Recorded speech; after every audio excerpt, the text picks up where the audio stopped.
আদালতের সম্মতি ছাড়া অর্থ নয় ছয়ে অভিযুক্তকে গ্রেপ্তার নয়, সুপ্রিম কোর্ট রাশ টানল ইডির ক্ষমতায়।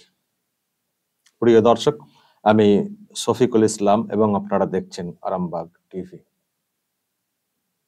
ইডি চাইলে এই ব্যাপারে কাউকে গ্রেপ্তার করতে পারবে না, যেটা করতো এতদিন। সুপ্রিম কোর্ট আজকে বলেছে ইডির যে ক্ষমতা তাতে রাশ টেনেছে সুপ্রিম কোর্ট, যে আদালতের সম্মতি ছাড়া অর্থ নয় ছয়ে অভিযুক্তকে গ্রেপ্তার করা যাবে না। আদালতকে বলতে হবে, আদালত যদি বলে তারপর গ্রেপ্তার করা যাবে, তাদের ইচ্ছে মতো গ্রেপ্তার তারা করতে পারবে না। এটা আজকে সুপ্রিম কোর্টের বেঞ্চ বলেছে। ভালো কথা। যদি সুপ্রিম কোর্ট মনে করে যে ক্ষমতার অপব্যবহার হচ্ছে, ঠিক আছে, সুপ্রিম কোর্ট যখন বলেছে সেটা আমাদেরকে মানতেই হবে, ইডিকেও মানতেই হবে। জানি না পরবর্তী কোনো চ্যালেঞ্জের কোনো জায়গা আর রয়েছে কিনা, কিন্তু সুপ্রিম কোর্ট যখন বলে দিয়েছে সেটা মানতে হবে। সুপ্রিম কোর্ট হয়তো বুঝেছে বা তাদেরকে বোঝানো হয়েছে যে এই ক্ষমতার মিসইউজ করা হচ্ছে, অনেকে গ্রেপ্তারের প্রয়োজন নেই, তা সত্ত্বেও তাকে গ্রেপ্তার করা হচ্ছে, ইডি তার ক্ষমতা বলে এসব করছে, হয়তো বোঝানো হয়েছে, সেই জন্য সুপ্রিম কোর্ট এই অর্ডারটা করেছে। কিন্তু দর্শক, আমাদের যেটা প্রশ্ন, বিশেষ করে আমার যেটা প্রশ্ন, আমি যেটা নিয়ে অনেক আগেই প্রশ্ন তুলেছিলাম, এই যে ভাবনা থেকে সুপ্রিম কোর্ট এই কথা বলছে যে আদালতের সম্মতি ছাড়া কাউকে গ্রেপ্তার নয়,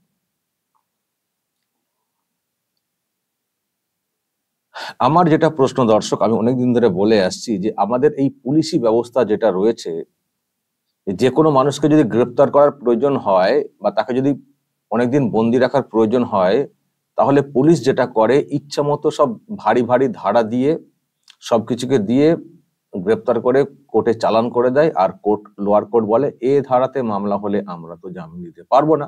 মানে পারে, লোয়ার কোর্টও পারে, কিন্তু সাধারণত যেটা হয়ে থাকে যে নন বেলেবল সেকশন দিলে আর লোয়ার কোর্ট সহজে বেল দেয় না। এটা একটা ধারা হয়ে গেছে কার্যত বলা যায়। তখন আবার জজ কোর্ট বা হায়ার কোর্ট, জেলা কোর্ট বা হাইকোর্টে যেতে হয়।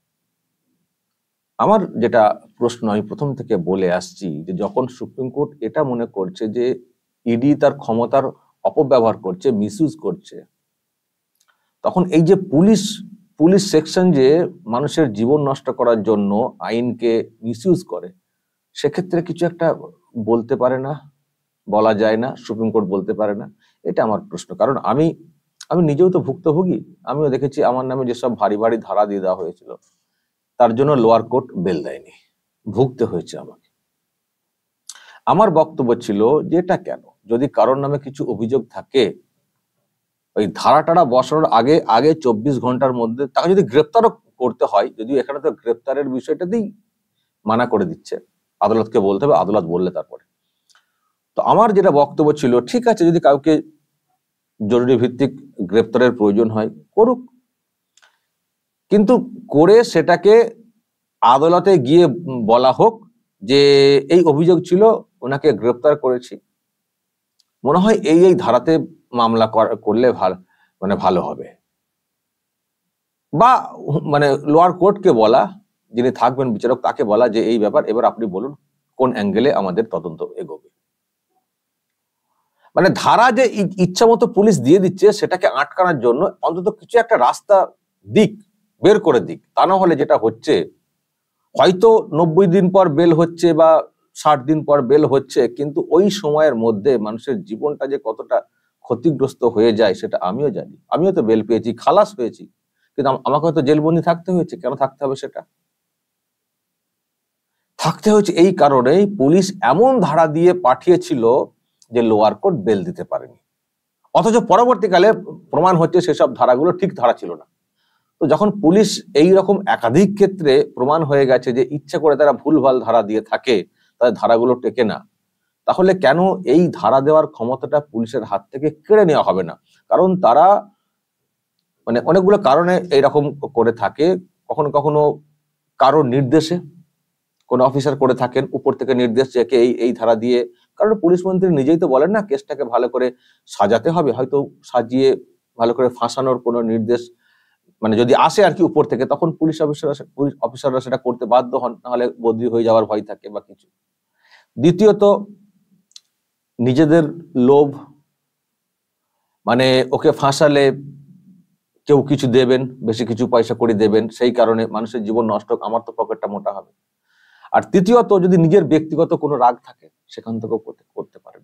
কিন্তু এই যেটা হয় আর কি, এই যে ভুলভাল সব ভারী ভারী ধারা দিয়ে, এই যে দেখবেন সন্দেশখালীতে সব ধারা দেওয়া হচ্ছে, নন বেলেবল সেকশন সব দিয়ে দেওয়া হচ্ছে, কে অভিযোগ করছেন কি না করছেন, আবার অভিযোগ না করলে পুলিশ সুমোটা কেস করে দেখবেন নন বেলেবল সেকশন দিয়ে দেয়। এই যে দেখলেন, আমি তো তুফানগঞ্জের একটা দেখালাম, যে মহিলাকে, মুমতাজ খাতুন, সংখ্যালঘু মহিলা, তাকে পুলিশ চুলের মুঠি ধরে গলা চেপে গাড়িতে তুললেন, পরে দেখা গেল সেই পুলিশই আবার তার বিরুদ্ধে অভিযোগ করেছেন যে পুলিশের কাজে বাধা দেওয়া হয়েছে বলে, সেই মহিলারই আবার জেল হয়ে গেছে 14 দিনের। ফলে এই যে ওই যে মানে অভিযোগ করা আর ভারী ভারী মানে থানাতে নিয়ে গিয়ে ভারী ভারী সব ধারা দিয়ে ওই আর কি দিয়ে দেওয়া হলো, বাস, আর লোয়ার কোর্ট বেল দেয় না। তো এই যে ধারা দেওয়ার যে ক্ষমতা পুলিশের হাতে, তার যে গ্রেপ্তারের যে ক্ষমতা, যে পাওয়ার, তাতে করেই মানুষের জীবন কিন্তু অনেকেরই নষ্ট হয়ে যায় বা নষ্ট করে দেওয়া হয়, বা অনেকেরই নষ্ট করে দেওয়া হয়েছে। আদালত তো জামিন দিবে পরে, কিন্তু এই তার আগেই তো পুলিশ তো বিচার করে দিচ্ছে যে এই ব্যক্তি জেলে থাকবেন না বেরিয়ে আসবেন। যদি পোষাতে পারেন পুলিশকে, বা পুলিশের উপরে যদি অন্য কেউ কারো নির্দেশ আসে যে না, যত ভারী অভিযোগ আসুক ওকে বেশি দিন রাখা যাবে না, তখন পুলিশ লঘু ধারা দিয়ে দিবে, জামিন হয়ে যাবে। তাহলে পুলিশ চাইলে কাউকে লঘু ধারা দিয়ে বাঁচিয়ে দিতে পারে, আবার চাইলে কাউকে ভারী ধারা দিয়ে ঢুকিয়ে দিতে পারে। তাহলে বিচারটা কে করছে? পুলিশ করছে। তো তাহলে পুলিশ দপ্তর করছে বা পুলিশের অফিসাররা করছেন। আইন আদালত মানে আদালত তো পরে করছে, আগে তো পুলিশই বিচার করে দিচ্ছে যে একে ছেড়ে দেবো এক্ষুনি নাকি ঢুকিয়ে দেবো।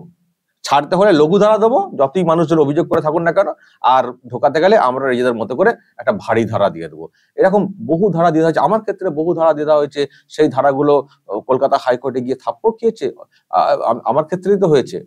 জাস্টিস জয় সেনগুপ্ত করেছিলেন এই সন্দেশখালী, যেখানকার এখন সব এত কাণ্ড আপনারা শুনছেন। সন্দেশখালী, এই শাহজাহানি আমার নামে কেস করেছিলেন সন্দেশখালী এবং নাজার থানা পাশাপাশিতে। ওখানকার অফিসারদেরকে, যিনি আইও ছিলেন আমার কেসে, হাইকোর্টের সামনে এসে তাকে এই ধারার মানে করে বোঝাতে হয়ে, মানে পড়তে বলা হয়েছিল যে আপনি বোঝেন এই যে ধারাগুলো দিয়েছেন, এই ধারা যায় কিনা, অ্যাপ্লিকেবল কিনা, আপনি জানেন এই ধারা, এই নিন বই নিন, বোঝান তো এই ধারার অর্থ কি। পাঠ শেখানো হয়েছে, জাস্টিস জয় সেনগুপ্ত করেছিলেন আমার ক্ষেত্রে। ফলে এই যে নিজের ইচ্ছা মতো ধারা দিয়ে মানুষকে বেঁধে ফেলা, গ্রেপ্তার করে দেওয়া, কাহা তাক চলতে পারে, কাহা তাক চলতে পারে। আমি সেই জন্যই বলছি, সুপ্রিম কোর্টের ক্ষেত্রে এই রাস্তা টেনে দিয়েছে, এই ইডির ক্ষেত্রে এই রাস্তা টেনে দিয়েছে সুপ্রিম কোর্ট, ভালো কথা। কিন্তু এই যে পুলিশের যে ব্যবহার, আইনের যে অপব্যবহার পুলিশ যেটা করে থাকে, মিসইউজ করে থাকে পাওয়ারকে, সেটার রাশ কে টানবে? সেটার রাশ কে টানবে? কেন সেক্ষেত্রেও বলা হবে না যে হুট করে পুলিশ যাকে তাকে গ্রেপ্তার করে নিয়ে চলে আসতে পারবে না, আদালতে আগে এসে বলতে হবে, আদালত সম্মতি দেবে, তারপর গ্রেপ্তার। যখন ওই রকম মানি লন্ডারিং কেস, আর্থিক নয়-ছয়, দেশের সম্পদ লুটপাটের অভিযোগের যেগুলো ব্যাপার, যখন সেখানে বলছে সুপ্রিম কোর্ট যে আদালতের সম্মতি ছাড়া গ্রেপ্তার নয়, আর সেখানে যে এইসব কেসে ব্যক্তিগত কিছু ঘটনা ঘটে বা না ঘটলেও পুলিশ যেহেতু ধারা দিয়ে দিয়েছে আর তাকে ছাড়া যাবে না, নন বেলেবল সেকশন, তার মানে তাকে কিছুদিন হলেও জেলবন্দি থাকতে হবে, এটা কেন? এই অত্যাচার, আইনি সিস্টেমে এই অত্যাচারটা কেন এখনো বহাল থাকবে? আমার এটা দেখে আমার মনে দর্শক প্রশ্ন জাগলো, সুপ্রিম কোর্ট ইডির মতো বিষয়ে যখন এটা করতে পারে, তখন পুলিশ যেভাবে আইনকে মিসইউজ করে, মানুষকে মিথ্যা ওই ভারী ভারী সব ধারা দিয়ে তাদেরকে জেলবন্দি করে রাখে, তাহলে সেক্ষেত্রে কেন রাশ টানার কোনো ব্যাপার দেখব না? আমার তো দর্শক এইসব নিয়ে আমি প্রথম থেকেই সরব হয়েছি, মানে জেল থেকে বেরিয়েই, কিন্তু আমি বা কি করতে পারছি? আমি আপনাদেরকে বলেছি আগে, যদি কখনো কোনো সুযোগ জীবনে আসে, সেসব আসা খুব মুশকিল, আমার মনের ইচ্ছে আর কি থাকে না, মনের একটা ইচ্ছে, স্বপ্নেও হতে পারে, আমি কিন্তু সবার আগে এই সিস্টেমটার পরিবর্তন করতে চাইবো, যে পুলিশ ইচ্ছে মতো ধারা দিতে পারবে না, পুলিশ গ্রেপ্তার করবে, অভিযোগ থাকলে ঠিক আছে গ্রেপ্তারটা করুক, এখানে তো গ্রেপ্তার করতেও মানা করা হয়েছে, ঠিক আছে গ্রেপ্তার করুক, কিন্তু করে নিজের ইচ্ছা মতো ওই অ্যাটেম্প টু মার্ডার, এই যে যেমন দেখুন না প্রাক্তন বিচারপতি অভিজিৎ গঙ্গোপাধ্যায়, ওনার সঙ্গে ঘটনার কোনো যোগই নেই ধরতে গেলে। উনি নমিনেশন ফাইল করতে যাচ্ছিলেন, পেছনে বিজেপির মিছিল যাচ্ছিল, বিজেপির মিছিলকে দেখে ওই চাকরিহারাদের একটা অংশ, যাদেরকে অনেকে চোর বলছেন, তারা যখন মিছিলকে দেখে কটূক্তি করছিলেন, তো মিছিল থেকে লোকজন গিয়ে তারাও যেমন হয় আর কি তর্কাতর্কি, হয়তো ঠেলাঠেলিও হতে পারে, যেহেতু প্রাক্তন বিচারপতির নমিনেশন ছিল তার নামও জুড়ে দেওয়া হয়েছে এবং অ্যাটেম্প টু মার্ডার কেস দিয়ে দেওয়া হয়েছে, অ্যাটেম্প টু মার্ডার 307, পুলিশ দিয়ে দিচ্ছে 307। এবার 307 মানে বুঝতে পারছেন নন বেলেবল সেকশন। তো এটা যদি এরকম হতো যে না ওই রকম নিজের মতো করে ধারা দেওয়া যাবে না, অভিযোগ যা আছে তুমি নাও, নিয়ে কোর্টে নিয়ে এসো, মানে বিষয়টা কোর্টে নিয়ে এসো, আমরা দেখছি কি করা যায়, তারপর কোন ধারাতে এগোবে দেখা যাবে, করতে পারতো। নিজের মতো করে ধারা দিয়ে দিচ্ছে, নন বেলেবল সেকশন যাবে, ছোট হয় লুকিয়ে বেড়াও, না হয় জামিন নিতে যাও, আর পারলে ধরে নেবো।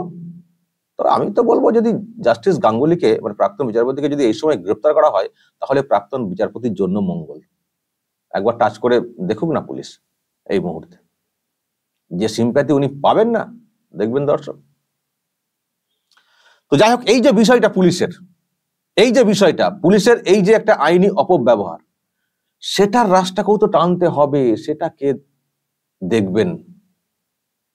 ইডির পাওয়ার যদি খর্ব করা যায়, পুলিশের এই যে পাওয়ার যেটাকে নিয়ে একাধিক অভিযোগ, ইডি কোথায় কাকে মিসইউজ করেছে আমি তো বলতে পারবো না, কিন্তু পুলিশ তো ছত্রে ছত্রে প্রত্যেক দিন পাওয়ারকে মিসইউজ করছে মানুষের জীবনকে নষ্ট করার জন্য, বা পুলিশকে দিয়ে করানো হচ্ছে নিজেদের স্বার্থে। তো সেক্ষেত্রে কেন রাশ টানা হবে না? কেন নিজের ইচ্ছা মতো ভুলভাল ধারা দিয়ে মানুষের জীবন নষ্ট করার সুযোগটা পাবে এখনো পুলিশ? সেক্ষেত্রে কেন রাশটা টানা হবে না? যদি কখনো মানে সুপ্রিম কোর্টের নজরে এইসব নিয়ে আনা হয়, জানি না যদি সুপ্রিম কোর্ট সেই সময় কি করে, কিন্তু এখন আমাদেরকে এইভাবেই ভুগতে হবে যেমন ভাবে ভুগতে হচ্ছে এই মুহূর্তে, বেশি করে সন্দেশখালীতে। দর্শক কি বলবেন? যদি এ নিয়ে আপনাদের কিছু বলার থাকে অবশ্যই বলবেন, কমেন্ট বক্সে নজর রাখবেন আরামবাগ টিভিতে।